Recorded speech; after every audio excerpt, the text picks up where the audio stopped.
اللہ تعالیٰ نے انسان کو اس طرح کا بنایا ہے کہ وہ انسانوں سے مل جل کر رہنے میں سکون محسوس کرتا ہے، دوستیاں لگاتا ہے، تعلقات بناتا ہے، محبتیں کرتا ہے، اس لیے کہ انسان تنہا نہ رہ سکتا ہے، نہ جی سکتا ہے، نہ ٹھنڈک پا سکتا ہے۔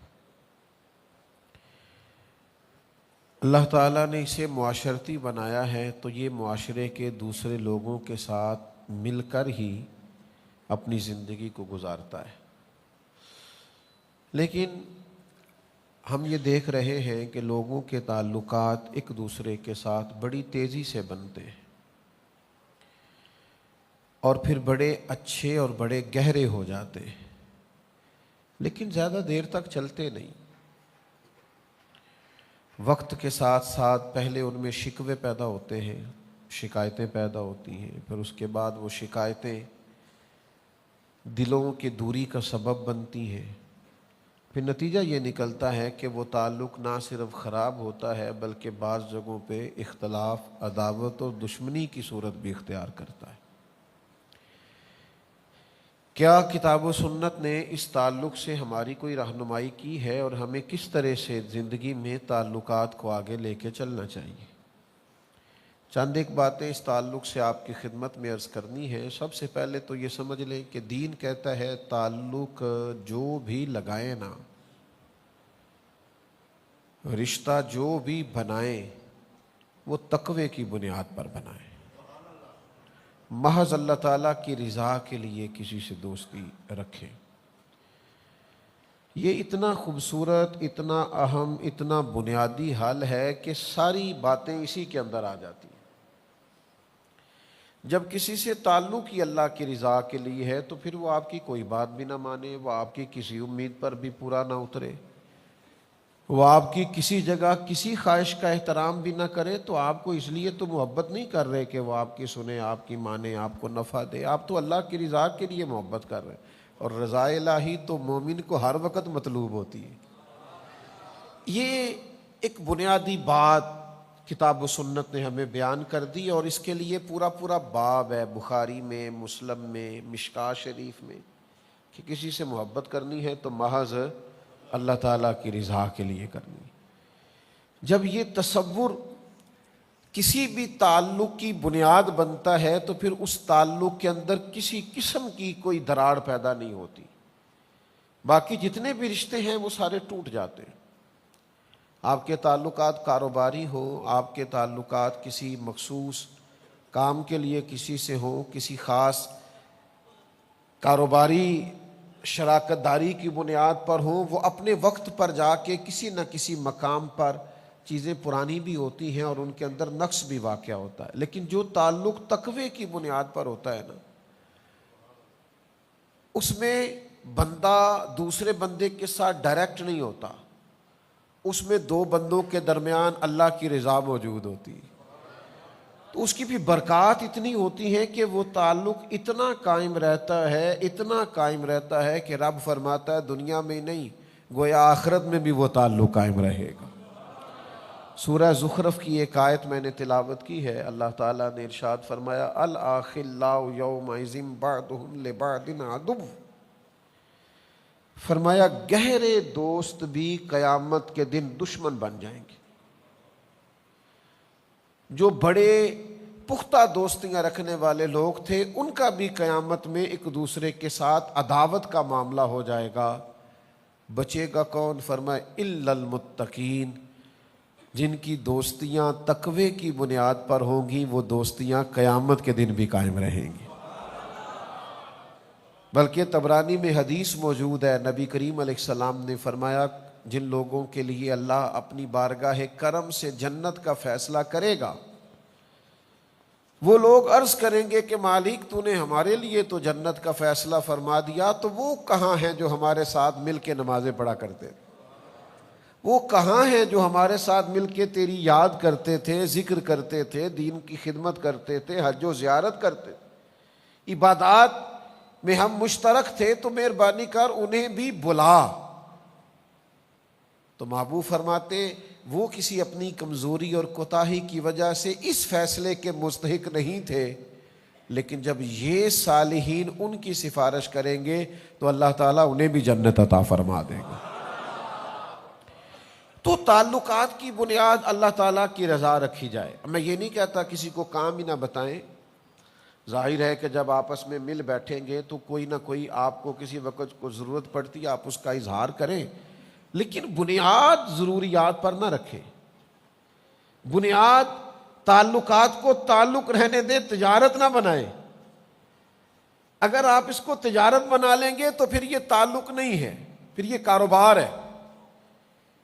جس سے بھی تعلق ہے اس سے نفع ہی لینا ہے، جس سے بھی تعلق ہے اس سے کوئی فائدہ ہی اٹھانا ہے، جس سے بھی تعلق ہے اسے کوئی کام ہی بتانا ہے، تو بھئی آپ بہت اچھے بزنس مین تو ہو سکتے ہیں لیکن بہت اچھے دوست نہیں ہیں، بہت اچھے آپ محب اور محبوب نہیں ہیں۔ آپ ایک اچھے تاجر ہیں، آپ بہترین تجارت کر رہے ہیں، آپ نے چن چن کے ان لوگوں کے کارڈ اپنے پاس رکھے ہیں جو وقت پر آپ کے کام آئیں گے، لیکن یہ ساری تجارت تو ہو رہی ہے، محبت نہیں ہو رہی۔ تو عزیز بھائی یہ یاد رکھیے گا کہ اپنی زندگی کے اندر تعلقات بنائیں، اور یہ تعلق بڑے مزیدار ہوتے ہیں جو اللہ کی رضا کے لیے بنائے جاتے ہیں۔ یہ جتنے بھی ہمارے تعلقات ہیں نا، استاد کا شاگرد سے رشتہ، ایک کلاس فیلو کا کلاس فیلو سے رشتہ، ایک دینی بھائی کا دوسرے دینی بھائی سے تعلق، ہمارا اپنے شیخ سے رشتہ، شیخ کا اپنے مرید سے رشتہ، ان سب کی بنیاد اللہ کی رضا ہے۔ اور نبی پاک علیہ السلام نے فرمایا جو لوگ اللہ کی رضا کے لیے ایک دوسرے سے محبت کرتے رہے نا، قیامت کے دن اعلان ہوگا، قیامت کے دن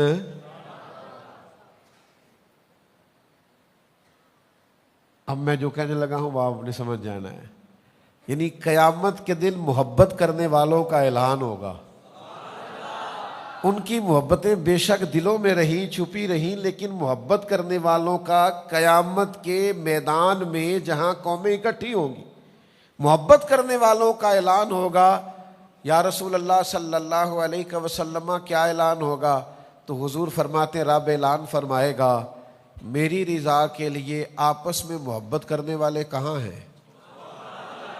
اللہ فرمائے گا آج میرے عرش کے سائے کے علاوہ سایہ کوئی نہیں، جو محض میری رضا کے لیے محبت کرنے والے تھے انہیں آج میں اپنے عرش کا سایہ عطا کروں گا۔ لیکن بنیاد کیا ہونی چاہیے؟ اللہ تعالیٰ کی رضا، اللہ تعالیٰ کی۔ امام کشیری رحمۃ اللہ علیہ فرماتے ہیں صرف یک نکاتی ایجنڈا دوستی کے درمیان آپ طے کر لیں، صرف ایک بات کہ جب بھی کسی سے تعلق بنانا ہے کوئی دنیاوی منفعت پیش نظر نہیں رکھنی، محض دین کے لیے صرف ایک بات، کسی لمبی تشریح کی ضرورت نہیں، لمبی توضیح کی ضرورت نہیں، کسی لمبی بحث میں جانے کی ضرورت نہیں، محض اللہ کی رضا۔ آپ اس کی بنیاد پر تعلق رکھیں، آپ کا دل ٹھنڈا رہے گا، ذہن سکون میں رہے گا، آپ کو کسی سے شکوہ ہی نہیں پیدا ہوگا، شکایت ہی نہیں پیدا ہوگی، اس لیے کہ آپ بندے کے ساتھ ڈائریکٹ ہے ہی نہیں، آپ کے اور اس کے درمیان تو اللہ موجود ہے، اس کی رضا موجود۔ وہ تعلق نہیں رکھنا جس تعلق میں یہ منفعت ہو کہ ہماری بات مانے گا تو پھر ہی جانا ہے، ہم نے تو وہ تعلق رکھنا ہے کہ وہ مانے نہ مانے، ہمارا تو تعلق ہی اللہ کی رضا کے لیے۔ کورے ورق کتاب نہیں ہوندے تے پتھر دل گلاب نہیں ہوندے، سجنا تو پہلا ہی سوچ کے لائیں پھر یاراں نال حساب نہیں ہوندے۔ تو حساب کرتا پھرتا ہے کہ میری اتنی مانی ہے تو اتنی نہیں مانی، تو اتنی سنی ہے تو اتنے حساب کتاب میں دوستی نہیں چلتی۔ ہم تو بھئی اس کے قائل ہی نہیں ہیں، دوستوں کے ساتھ بھی اگر اس طرح چلنا ہے کہ مانیں گے تو چلے گی، تو نہیں مانیں گے تو پھر رہے ہم ایسی دوستی، اس تعلق کو نہیں لے کے چل سکتے۔ یہ تو بڑا بوجھ ہے، یہ تو مشقت ہے، یہ تو سراسر تکلیف ہے، یہ سراسر تکلف ہے، یہ درست نہیں ہے۔ تو بھائی تعلق کی بنیاد محض اللہ کی رضا، اور یہ تعلق لگا کے تو دیکھیں جتنا اس میں مزہ ہے نا، آپ یقین کریں ٹھنڈک ہی بڑی ہے، سکون ہی بڑا ہے، قلبی راحت ہی بڑی ہے۔ آپ کسی بندے کے ساتھ لالچ کے لیے مل کے دیکھیں، وہ ملنا بوجھ ہے، آپ کا لالچ پورا نہیں ہوا، آپ تکلیف میں ہیں، آپ کی وہ امید پوری نہیں ہوئی، آپ اذیت کا شکار ہیں۔ لیکن اگر آپ کا وہ تعلق اللہ کی رضا کے لیے ہے نا، تو یقین کریں میرے بھائی، آپ جب بھی ملیں گے پیار سے ملیں گے، آپ جب بھی ملیں گے خلوص سے ملیں گے، آپ کے اندر ایک خاص قسم کی روحانیت ہوگی، آپ کبھی اس چکر میں نہیں پڑیں گے، آپ کو قلبی طور پر ٹھنڈک محسوس ہوگی۔ ایک حدیث ہے ابو داؤد شریف میں، مجھے بڑا مزہ دیتی ہے، میں بڑی اس سے ٹھنڈک محسوس کرتا ہوں۔ اس کے جو پہلے لفظ ہیں وہی بڑے خوبصورت اور شاندار ہیں۔ حضرت عمر فاروق رضی اللہ تعالیٰ عنہ حدیث کے راوی ہیں۔ اللہ تو انو جزا دے، راوی دیکھو کڈا شاندار ہے۔ حضرت فاروق اعظم رضی اللہ تعالیٰ عنہ فرماتے ہیں، نبی کریم علیہ السلام نے فرمایا قیامت کے دن کچھ لوگوں کو اللہ تعالیٰ نور کے منبر عطا کرے گا اور ان کے نورانی چہرے چمکیں گے۔ اگلے لفظ ایسے ہیں کہ وجد آتا ہے۔ حضور فرماتے ہیں وہ نہ نبی ہوں گے نہ شہید ہوں گے، لیکن نبی اور شہید ان کا مرتبہ دے کے رشک کریں گے۔ انبیاء اور شہداء ناز کریں گے، کہیں گے واہ کیا شان ہے، کیا مرتبہ ہے، کیا منصب ہے۔ تو پھر انبیاء اور شہداء اللہ کی بارگاہ میں عرض کریں گے مالک یہ کون ہے جن کا اتنا مقام ہے؟ تو رب کریم فرمائے گا یہ وہ لوگ ہیں جو فقط میری رضا کے لیے ایک دوسرے سے محبت کیا کرتے۔ اور وہاں حضور نے یہ آیت بھی تلاوت کی، الا ان اولیاء اللہ لا خوف علیہم ولا هم یحزنون۔ فرمایا بے شک اللہ کے ولیوں کو نہ کوئی خوف ہوگا نہ غمگین ہوں گے۔ اور حضور فرمانے لگے اس دن ہر بندہ غم میں ہوگا، یہ غم میں نہیں ہوں گے۔ آپ یقین کریں میں بڑا آسان نسخہ آپ کو دے رہا ہوں، کرنا کچھ بھی نہیں، صرف اللہ کی رضا کے لیے پیار کرنا ہے۔ یہ محض رضا الہی کے پیار کا نتیجہ دیکھو۔ حضور فرماتے ہیں سارے خوف میں ہوں گے، یہ خوف میں نہیں ہوں گے، سارے غمگین ہوں گے، یہ غمگین نہیں ہوں گے۔ یا رسول اللہ کیا کیا ہے؟ فرمایا کیا بس اتنا ہے جس سے محبت کی ہے اللہ کی رضا کے لیے کی ہے۔ لیکن یہ ہم کرتے نہیں۔ اچھا کچھ لوگوں سے ہماری ایسی بھی محبت ہے اللہ کی رضا کے لیے، ہم ان سے ملے نہیں کبھی، ان کو دیکھا نہیں کبھی، لیکن ان سے اللہ کی رضا کے لیے محبت تو داتا صاحب سے محبت ہے نا، خواجہ اجمیر سے محبت ہے نا، غوث اعظم جیلانی سے پیار ہے نا، حضرت میاں شیر محمد شرک پوری سے محبت تو ہے نا، پیر جماعت علی سے پیار تو ہے نا، حضرت مہر علی سے محبت تو ہے نا، فاضل بریلوی کی غلامی تو ہے نا، شاہ نقش بند کے غلام تو ہے نا، ہمیں محبت ہے نا، اولیاء سے صوفیاء سے پیار تو ہے۔ دنیاوی تعلقات نہ لگائیں، لوگوں سے لالچ کے رشتے نہ بنائیں، محض اس لیے تعلق نہ بنائیں کہ میرا فلاں فلاں جگہ پہ کام آ جائے، محض اللہ کی رضا کے لیے پیار کریں۔ اور 3 لفظ مسند امام احمد بن حنبل کی حدیث میں ہیں، بڑے لطیف ہیں، بڑے وقی ہیں، بڑے سمجھنے والے ہیں اور بڑے گہرائی والے ہیں۔ دنیا میں کون مومن ہے جو نہیں چاہتا کہ اس کا رب اس سے پیار کرے؟ اور پھر جس سے رب پیار کرے نا، اس سے اور کوئی نہ بھی نہ کرے تو اللہ رسول کا پیار ہی اس کے لیے کافی ہو جائے گا۔ تو معاذ بن جبل رضی اللہ تعالیٰ عنہ صحابی فرماتے ہیں کہ نبی کریم علیہ السلام نے فرمایا رب فرماتا ہے میری محبت ان لوگوں پر واجب ہو گئی جو میری رضا کے لیے ایک دوسرے سے پیار کرتے ہیں، میری رضا کے لیے ایک دوسرے سے ملاقات کرتے ہیں، میری رضا کے لیے ایک دوسرے کی زیارت کرتے ہیں اور میری رضا کے لیے ایک دوسرے پر خرچ کرتے ہیں۔ ان پر اللہ کی محبت واجب ہو گئی۔ بدقسمتی سے نا ہمارے ہاں تعلقات تجارت ہے، لوگ تعلق بناتے ہیں، کہتے ہیں اتنا میں اس کو تحفہ دوں گا پھر اتنا تحفہ وہ مجھے دے گا، میں اتنا اس کے کام آؤں گا پھر وہ میرے اتنا کام آئے۔ تعلق کو آپ نے بازار بنا دیا ہے، تجارتیں بازار میں ہوتی ہیں، یہ تو اللہ کی رضا کے لیے ہونا چاہیے تھا۔ آپ کہاں اس کو محبت کو کہاں لا کے آپ نے کھڑا کر دیا؟ آپ یہ نہ کریں، اس سے کوفت پیدا ہوگی، آپ خود بھی محسوس کریں گے کہ یار میں نے تو اتنی انویسٹمنٹ کی تھی، جواب ہی کوئی نہیں آیا، میں تو اتنے تحفے لے گیا تھا اور سامنے والے نے جواب میں کچھ بھی نہیں دیا، تو آپ خود بھی پریشان ہوں گے۔ تعلق اللہ کی رضا کے لیے رہنے دیں۔ ہاں، تحفہ لینے دینے سے محبت بڑھتی ہے، میں اس کا قائل ہوں، لیکن تحفہ لینا دینا چاہیے، تحفوں کی تجارتیں نہیں کرنی چاہیے۔ ایک شاعر نے کہا تھا میری خودداریاں تھکنے لگی ہیں، اب میں بھی تحفے پا کے خوش ہونے لگا ہوں، اب تھک گئی ہیں میری خودداریاں، اب مجھے بھی کوئی تحفہ ملے تو میرا دل جھکتا ہے اس آدمی کی طرف۔ تو تعلقات کو زندگی میں تجارت نہیں بنانا۔ پھر ایک اور بڑا مسئلہ ہے، مومن کی پتہ شان کیا ہے؟ مومن کی شان یہ ہے کہ وہ نفع دیتا ہے۔ مومن اس درخت کی طرح ہوتا ہے کہ جس کی جڑیں زمین میں بڑی گہری ہوتی ہیں اور اس کی شاخیں آسمان کی طرف بڑی اونچی ہوتی ہیں، پھل بڑا میٹھا ہوتا ہے، چھاؤں بڑی گہری ہوتی ہے۔ مومن ہمیشہ نفع دیتا ہے۔ مومن کا یہ کبھی مزاج نہیں ہوتا کہ میں فلاں کو استعمال کروں، معاذ اللہ میں اس سے نفع پاؤں، میں اس سے فلاں چیز حاصل کروں، یہ اس کی طبیعت نہیں ہوتی۔ خیر الناس من ینفع الناس، نبی کریم علیہ السلام نے فرمایا میرے مومنوں میں سب سے زیادہ بہتر وہ ہے جو لوگوں کے حق میں بہتر ہے، جس سے لوگ نفع اٹھائیں۔ وہ یہ نہ کرے کہ لوگوں کو کتنا استعمال کر سکتا ہے، بلکہ مومن کی شان یہ ہے کہ وہ نفع دینا شروع کرتا ہے۔ آج نا ہمارے ہاں حقوق پر کانفرنسیں ہوتی ہیں، جلسے ہوتے ہیں، کتابیں لکھی جاتی ہیں، پر ساری اس لیے لکھی جاتی ہے کہ ہمیں حق دو۔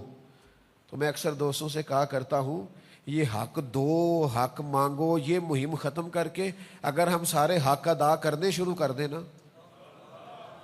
تو بات بڑی آگے چلی جائے گی۔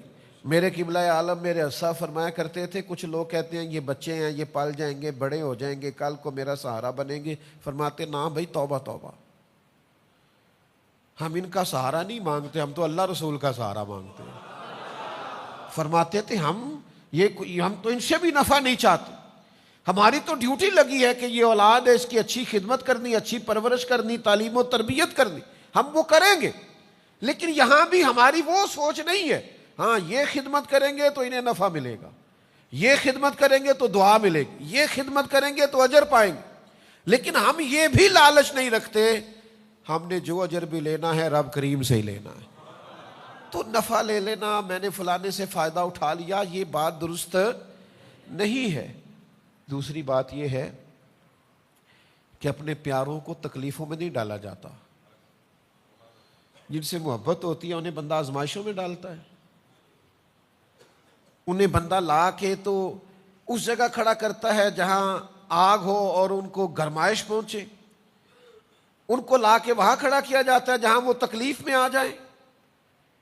میرے عزیز، اگر آپ کا واقعی کسی سے مخلصانہ تعلق ہے تو پھر کبھی اس سے کوئی ایسا مطالبہ نہ کریں کہ وہ بیچارہ آزمائش میں آ جائے۔ پیاروں کو تکلیفیں نہیں دیا کرتے، امتحان میں تو نہ ڈالیں، تکلیف تو نہ دیں۔ اور بعد کا تو بندہ اتنا پیارا ہوتا ہے اور اس کے ساتھ دل اتنا زیادہ لگا ہوا ہوتا ہے۔ میں آپ کو آج اپنا درد بیان کر رہا ہوں کہ پورا اس کا وجود دیکھ کے سوچ میں پڑ جاتے ہیں کہ یار تجھے انکار بھی نہیں کر سکتے، پر تو نے کہاں لا کے کھڑا کر دیا، تو نے مطلب یہ تجھ سے امید بے تحاشا تھی، تو نے یہ کیا کیا، تجھے یوں نہیں کرنا چاہیے۔ تو کبھی بھی اپنوں کو، یار دیکھو نا، بلا مثال و بلا تشبیہ، صرف سمجھانے کے لیے عرض کرتا ہوں، سیرت بعض اوقات بات کریں تو بات سمجھ میں آتی ہے۔ مسجد کی صفائی کرنے والی ایک خاتون کا وصال ہو گیا، حضور علیہ السلام اس پر بڑی شفقت فرمایا کرتے تھے، وہ بوڑھی وصال کر گئی، صحابہ فرماتے ہیں ہم نے رات کو اسے دفن کر دیا، صبح آ کے اللہ کے محبوب نے اظہار فرمایا تم نے بتایا کیوں نہیں؟ تو ہم نے عرض کی حضور ہم نے آپ کو تکلیف دینا مناسب نہیں سمجھا۔ کیا کرنا تھا بھلا حضور نے؟ جنازہ پڑھانا تھا، 4 تکبیریں پڑھنا تھی، لیکن یا رسول اللہ صلی اللہ علیہ وسلم ہم نے آپ کو تکلیف دینا پسند نہیں کیا۔ یہ ہے عنوان محبت کہ آپ کا کسی سے پیار ہے پھر آپ نے اس کو سولی پہ لٹکا دیا ہے. آپ کی اس سے محبت ہے اور آپ نے اس کو اتنی سخت جگہ پہ لا کے کھڑا کر دیا ہے جہاں وہ بیچارہ کچھ کہہ ہی نہ سکے. یہ انداز ہمارے ہاں یہ دیہاتی ماحول میں بعض اوقات اس طرح بھی ہوتا ہے. وہ جی میری بہن رشتہ لینے آ گئی ہے, اب وہ بہنوئی آ گیا ہے, ٹھیک ہے بچہ تھوڑا نکما بھی ہے, تو کیوں قربانی دیں گے آپ بیٹی کی؟ اور پھر اس بہن کو اللہ سمجھائے کہ بھائی آپ سے پیار کرتا ہے, محبت کرتا ہے, اور آپ نے اسے اس آزمائش میں ڈال دیا ہے کہ وہ آپ کے نکمے بیٹے کو اپنی لائق بیٹی کا رشتہ دے دے. آپ اس قدر امتحان میں کیوں ڈالتے ہیں کسی؟ یہ انداز کبھی زندگی میں اختیار نہ کریں. آپ جس سے پیار کریں پھر اس کے جذبات کا احترام کریں, پھر آپ اس کی قد کاٹ کا احترام کریں. کوئی ایسا رویہ اختیار نہ کریں جس سے آپ جس سے محبت کرتے ہیں اسے تکلیف آئے. لیکن وہ ہمارا انداز بڑا انوکھا ہو گیا ہے, ذرا تھوڑا سا جی آپ نے 2 جملے کہنے, آپ کو پتہ ہی نہیں. کسی کو 2 جملے کہنے میں انسان کو مشقت کتنی ہوتی ہے, کسی کو 2 جملے کہنے میں تکلیف کتنی ہے, آپ کو اندازہ نہیں اس کا کہ وہ کہے گا یار میں نے دین کے نام پر اس سے 2 دفعہ ہاتھ کیا ملا لیا, یہ تو چکر میں پڑ گیا ہے. تو یہ انداز درست نہیں ہے. اپنی تعلقات محض اللہ کی رضا کے لیے پھر ایک بہت بڑی مصیبت یہ ہے کہ شکوے بڑے کرتے ہیں لوگ. آپ سارے دوست اگر توجہ کریں تو ایک بات کروں آپ سے, جو محبوب ہوتا ہے نا, جو پیارا ہوتا ہے, اس کا شکوہ نہیں ہوتا. داتا گنج بخش علی حجویری فرماتے ہیں محبوب زیادتی بھی کرے تو اس پہ غصہ نہیں آتا, محبوب جو ہوا. اور میرے بھائی جو محبوب ہے نا, محبوب, اس کا شکوہ نہیں. آپ محبوب ہیں اور آپ 2 لوگوں کو کھڑا کر کے کہہ رہے ہیں فلانے نے میرے ساتھ ایسا کیا حالانکہ میں بڑا پیار کرتا, تو آپ جھوٹ بول رہے ہیں. محبوبوں کے شکوے نہیں ہوتے, آپ کو کوئی پیار نہیں, آپ دھوکہ دے رہے ہیں. ایک صاحب میرے پاس ایک دفعہ کھڑے ہوئے, بڑی پرانی بات ہے, کہنے لگے ایک بات کرنی تھی حضرت, آپ سے ایک مشورہ لینا تھا. میں نے کہا کیا؟ کہنے لگے وہ ہمارے پیر صاحب ہیں تو یہ مسائل آگے ہیں, تو یہاں نکتہ ہے, تو میں اب کیا کروں؟ میں کہا پہلا تو بیعت دوبارہ کرنا, تیری پچھلی ٹوٹ گئی ہے. اس لیے کہ یہ تو عقیدت کا رشتہ ہے, تو اگر تو آپ نے 2 شکوے کر لیے تو معاملہ ختم ہو گیا. محبوباں تے نکتہ چینی کرن تو جڑا باز نہیں آوندا. اگلی گل آزم چشتی کیتی جے دقت ہوئی تھی وہ نہ گل کرنی جے, میری نہیں جے. یہ انہیں کیتی ہے مرحوم نے, تو بندہ بڑا قابل سی, چونکہ وہ آپ یہ نہ کہیں گے پیر صاحب آکھیا ایسی, میں نہیں جی آکھیا, اس نے کہا ہے تو اس سے بات کر لینا, میں تو اتنے سخت لفظ بول ہی نہیں سکتا. اس نے کہا محبوباں تے نکتہ چینی کرن تو جڑا باز نہیں آوندا, اصل منافق جانو اس نو, اصل. آزم چشتی یار ایڈا ڈاڈا ہو گیا, نیرا منافق نہیں, اصل منافق ہی آگ چھڑے آئی. اس نے کہا محبوباں تے نکتہ چینی کرن تو جڑا باز نہیں آوندا, اصل منافق جانو اس نو. یہ جھوٹا پیار جتاوندا ہے. سانو تے دسیا عشق دے مفتی جڑا مڑ مڑ کے فرماوندا ہے آزم جتھے دل لگ جاوے اوتھے عیب نظر نہیں آوندا. سانو تے دسیا عشق دے مفتی. قربان جاؤں آزم چشتی کے انداز تکلم پر, سانو دسیا عشق دے مفتی. اور مفتی ایک دفعہ فتویٰ دیتے, آزم چشتی کہندے نہیں مڑ مڑ کے فرماوندا ہے. سانو دسیا عشق دے مفتی جڑا مڑ مڑ کے فرماوندا ہے آزم جتھے دل لگ جاوے اوتھے عیب نظر. یار دا کدے بھی گلا نہ کریے, پاواں سہک دے ہی مر جائیے. سجنا یہاں تے لائیے ہی نہ, جے لائیے تے پھر توڑ.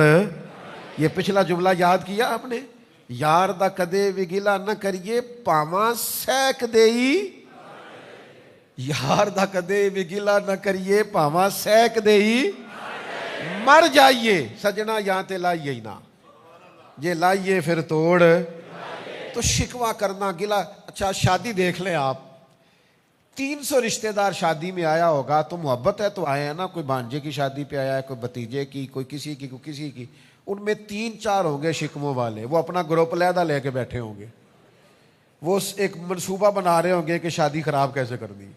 تو یہ شکوے جتنے بھی ہیں نا یہ نفرتیں پیدا کرتے ہیں. اس لیے اسلام نے کہا غیبت کرنے والا جنت میں نہیں جائے. تو گلے شکوے شکایتیں یہ تعلقات کو خراب کرتی ہیں. آپ محبت کریں، آپ پیار کریں. میرے تاج الشریعہ، میرے قبلہ عالم، میرا خزانہ، میری کل کائنات. میرے حضرت صاحب سے میں نے ایک دفعہ کہا حضور بڑھاپا ہے، کمزوری ہے، صحت بعض اوقات اجازت نہیں دیتی، کئیوں سے اٹھ کے ملتے ہو اور کئیوں کو ایک ہاتھ سے بھی ملاقات کر لیتے ہو، وجہ کیا ہے؟ کہنے لگے کچھ پروٹوکول کے قائل ہوتے ہیں، اٹھ کے نہ ملیں تو دوبارہ آتے نہیں، اور کچھ ایسے ہیں ملو نہ ملیں اپنے ہیں، انہوں نے جانا کہیں بھی نہیں. اور سمجھ لو یار، جن کو پروٹوکول نہ بھی دیا جائے اس کا مطلب ہے اس نے کہیں جانا. اس کو سمجھو نا، یہ اپنائیت. اگر تیرا پیالہ کبھی توڑ دیا ہے تو اپنا سمجھ کے توڑا ہے، اگر تجھے انکار کر دیا ہے تو اپنا سمجھ کے کیا ہے، اگر تیری کبھی نہیں مانی تو اپنا سمجھ کے نہیں مانی. اس لیے کہ وہ اپنے ہوتے ہیں جن سے انسان جیسا مرضی بھی کر لے، ہوئے جو اپنے. انہوں نے چھوڑ کے جانا، انہوں نے کہیں آگے بڑھنا. ملا رومی رحمت اللہ علیہ فرماتے ہیں تیرے ساتھ تیرا جانور جا رہا تھا لیکن کسی اور کا چارہ دے کے اگر ادھر مائل ہو گیا تو اسے دوبارہ گھر نہ لے کے آنا، تیرا نہیں. اسے کل کوئی سے اچھا چارہ کھلائے گا تو ادھر چلا جائے گا. آئین وفاداری سمجھو، تعلقات میں اللہ کی رضا لاؤ. ہم کس طرح کے تعلق بناتے ہیں کہ ہر جگہ دنیاوی رشتہ، ہر جگہ دنیاوی تعلق، ہر جگہ ہمارا یہی حال. یعنی غلامی کی کسی شیخ کی، استاد کی، اسے بھی جا کے کہہ رہے کاروبار نہیں چلتا، بیٹا باہر نہیں جا سکتا. یہ بات آپ کو کسی ایجنٹ سے کرنی چاہیے تھی، پیر سے کیوں کر رہے؟ اس کا کیا لینا دینا؟ وہ آپ کی مشکلات کے لیے دعا کرے گا، میں انکار نہیں کرتا، لیکن یہ کہ اگر آپ اس لیے بیعت ہوئے تو پھر تو کہیں اور جانا چاہیے تھا. سنو نا، سب کا دل کرتا ہے نا اللہ بھی پیار کرے، اور سب کا دل کرتا ہے نا بندے بھی اس سے پیار کریں. کوئی ناراض نہ ہو، کوئی تلخی نہ کرے، کوئی مجھ سے بگڑے نہ. سب کا دل کرتا ہے نا کہ اللہ کی بارگاہ میں بھی سرخروئی ہو اور ذرا مخلوق کے درمیان بھی بہتری ہو.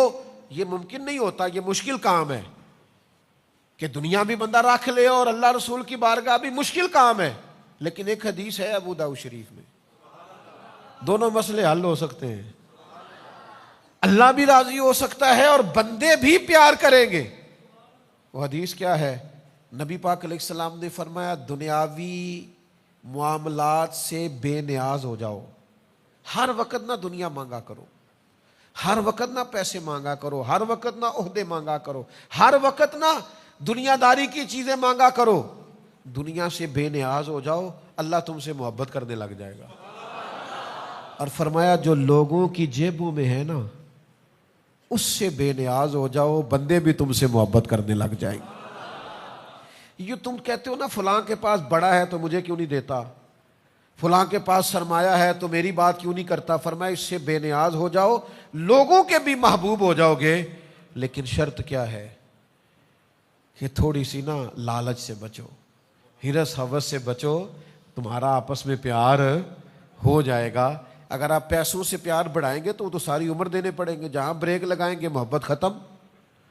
آپ خلوص سے نیت اور اخلاق کے ساتھ پیار کریں، اس محبت کو دوام ہوگا، دوام، وہ آگے بڑھے گی.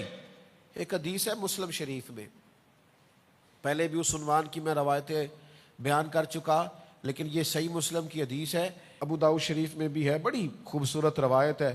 ایک دفعہ نا کچھ انصار مدینہ حضور کی بارگاہ میں آئے تھے، اور یہ بڑے خوبصورت لوگ تھے، مدینے والے، بڑے وفادار تھے، اور نبی کریم علیہ السلام بھی انصار سے بڑی محبت کرتے، مہاجرین سے بھی بڑی کرتے، پر انصار سے بھی بڑا پیار فرماتے. تو یہ انصار مدینہ آئے، آ کے عرض کی یا رسول اللہ صلی اللہ علیہ وسلم، ہم آپ کی خدمت میں نا ایک بہت بڑی گزارش لے کے حاضر ہوئے. تو ادھر بھی دریائے کرم جوش پہ تھا. فرمایا جتنی بھی بڑی ہے بیان کرو. کہ یا رسول اللہ ہمارا دل کرتا ہے کہ آپ ہمیں ضمانت دے دے کہ اللہ ہمیں جنت عطا کرے گا. زندگی کا ایک حصہ میں نے کتابوں میں گزارا ہے، ہلکی سی رائے دیتا ہوں، اور شاید یہ دو جملے کہنے کوئی اتنے زیادہ ثقیل بھی نہ ہو. مجھے یوں لگتا ہے کہ حضور یہاں بھی فرما دیتے نا کہ دیتا ہوں ضمانت تو بات ختم ہو جاتی ہے. جو اگلے جملے حضور نے فرمائے یہ میری آپ کی تربیت کے لیے فرمائے.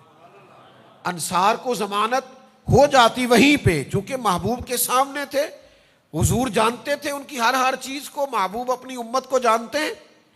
عرض کی یا رسول اللہ صلی اللہ علیہ وسلم آپ ہمارے لیے جنت کی ضمانت دیں، تو حضور تھوڑی دیر خاموش رہے، فرمایا ایک ضمانت تم مجھے دے دو اور میں تمہیں جنت کی ضمانت دے دیتا ہوں۔ یا رسول اللہ صلی اللہ تعالی علیہ وسلم بسم اللہ، آپ فرمائے ہم دیتے ہیں ضمانت۔ حضور نے فرمایا مجھے ضمانت دو کہ تم کسی بندے سے کبھی کچھ نہیں مانگو گے، کسی دنیا دار کے آگے ہاتھ نہیں پھیلاؤ گے، اپنی ذات کے لیے کسی سیٹھ نواب سے کوئی سوال نہیں کرو گے، تم مجھے ضمانت دو اس بات کی اور میں تمہیں جنت کی ضمانت دیتا ہوں۔ ہو گئی ضمانتیں، ادھر سے بھی ضمانت ہو گئی، ادھر سے بھی ضمانت ہو گئی۔ انہوں نے کسی دنیا دار سے سوال نہ کرنے کی گارنٹی دے دی اور مدینے والے محبوب نے جنت کی گارنٹی دے دی۔ تو اگر آپ لوگوں سے سوال نہیں نہ کریں گے تو حضور نے جنت کی گارنٹی دی ہے۔